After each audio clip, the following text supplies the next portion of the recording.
Hi there, welcome back. Dan again from Clean Guru. Let me tell you a quick story. We have a nursing home, assisted living facility in our area. And for a long time, the appearance of the building, the level of care, in fact, even the rating of the facility were going down and down. I think they were like a one-star rated facility. But then, I believe it was a family took over the ownership of the nursing home. And my guess is that it was like a husband and wife and maybe one or more of their children.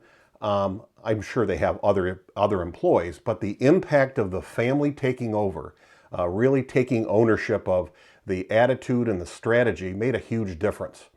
I think it was just a wonderful story because at the end of the day, after, I don't know if it was a matter of a year or two, they're looking back now, they're now a 4-star rated nursing home, assisted living facility, which is a great story here in town.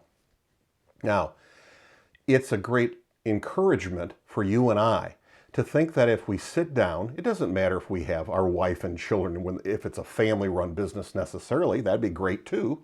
But even if it's just you and your team, that's kind of the family as well.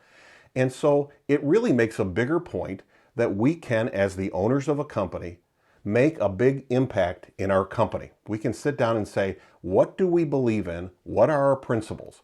What ideas and really practical strategies could we implement so that when we look back in 2 years or 3 years and we can go, wow, this is like night and day. We have come so far. We are so proud. And think of the energy and the passion that you'll feel along the way as you're doing that to get to that goal. Just a great story for them, hopefully a great lesson for us so that we can have a similar story in our own cleaning businesses. Till next time, remember, you can do this. You really can.